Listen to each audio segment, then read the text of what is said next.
Viewers, a breaking update now from the war zone. Ukraine claims that the Russian forces have kidnapped another mayor.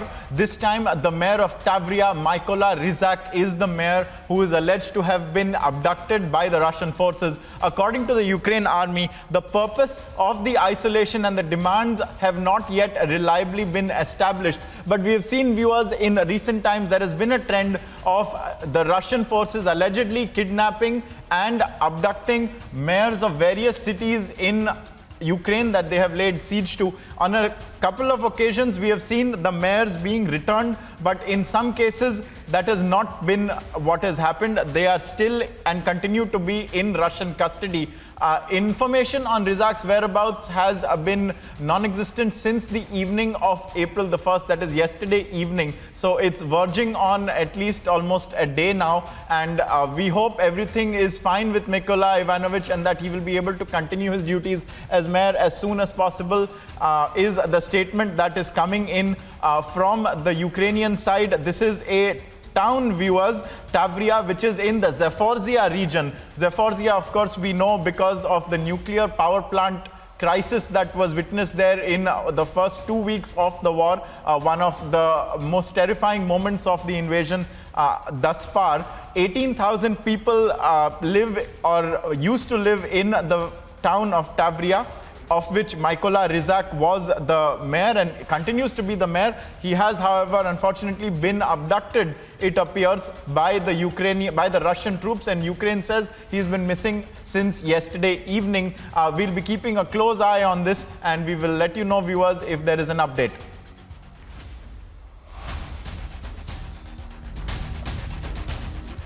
That the Russian forces have kidnapped the mayor of Tavriya, Mykola Rizak. According to the Ukrainian army, the purpose of the isolation and the demands have not yet been reliably established. At this time, we are being joined by Shavan Sen from Ukraine. Shavan, another Ukraine town mayor having been abducted is what the Ukrainian side says. What is the status with the cities? Are the mayors being returned? We've seen this a few occasions in the past as well. And what is the state of the Russian withdrawal from cities like Kiev and Chernihiv? Shavan.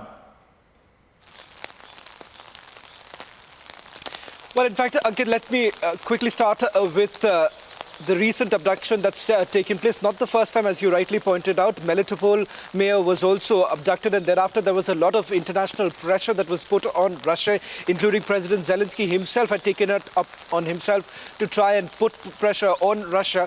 There were negotiations that were essentially on, and thereafter the Melitopol mayor was released. In fact, in his latest testimony, he's spoken about the fact that how Russia has been trying to convince those who have been taken into their custody to turn over and basically go against the Zelensky administration. But that has not really, yielded much results, because most of these mayors who've been abducted, they have refused to fall into the hands of the Russians. And thereafter, they were basically let off. Now, it remains to be seen as far as this recent abduction is concerned, how is it basically taken up. Answering your question with regards to what's the current situation in multiple cities. In fact, if in my earlier broadcast, I was pointing out, Ankit, right now, the entire concentration of, as far as the military operation, the so-called military operation of the Russians are concerned, is only now limited to the Donbas region. If you take a look at what's happened in Kiev and the two Accuses that were opened by the Russians, the northeast and the northwestern, in fact, the latest this morning, we are being told that Brovary, the place where there was intense battle fight that was taking place, has also been recaptured. In fact, the Ukrainian army is now going inside to clean up the area. The reason being that the Russians, while leaving the area, have laid mines all over. In fact, there are dead bodies that have been snapped with bombs, so that that could lead to some sort of a damage on the Ukrainian side, and something that the Ukrainians do realize. They've also warned citizens not to return to cities like Irpin as well as Bucha, from where the Russians have been pushed back. In fact, the latest information coming in that the 35th and the 36th Combined Arms Army of the Russian troop, they have also been sent back to Belarus. That's the latest.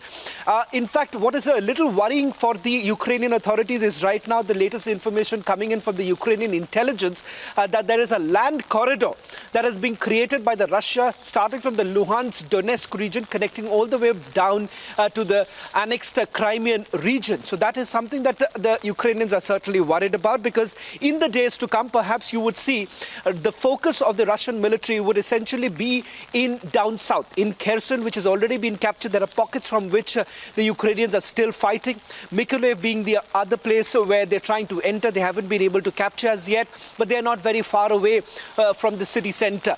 And if Mykolaiv falls into the hands of the Russians, then let's not forget that the Russians are going to basically concentrate on Odessa, because Odessa would become one of the most strategic locations for them, because right now, let's not forget, they're trying their level best to get the strategic win. They know that they're not in any position to capture any part of Ukraine, because there has been a massive resistance on the ground, and no matter what anyone tries to project, the Ukrainians have been extremely successful with their military operations, at least on the ground. Where they have failed is certainly the air assault, and there has been a candid admission that has been made by the Ukrainian authorities that they are in no position to defend their sky, and that's the reason why they have been making multiple pleas before the NATO nations. And the West perhaps has backstabbed the Ukrainians when it comes to the kind of demand that they wanted, and that's the reason why they've said that right now, even in the latest speech that was made by President Zelensky in the Australian Parliament, he was basically seeking for more arms and ammunition. In fact, Australia has already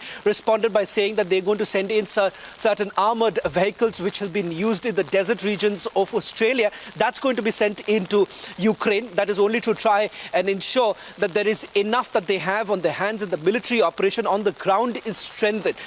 And as far as the air assault is concerned, remember, that just keeps increasing with every passing day, especially in the Donbas region, which, let's make no mistake, a large part is right now in control of the Russians.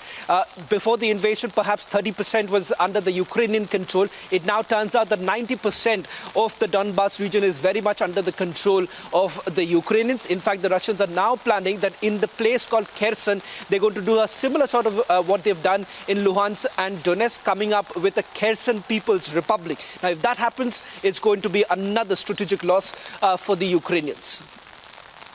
Right, Shravan, they're spelling out some of the current prevailing situations in Ukraine, and especially to do with the abduction of the mayor. So these are Russian attempts to maybe turn some of the mayors to their sides, but they've been unsuccessful so far. We'll bring you further updates on the mayor's abduction from Tavriya. Viewers, thank you, Shravan, for joining us. Stay safe.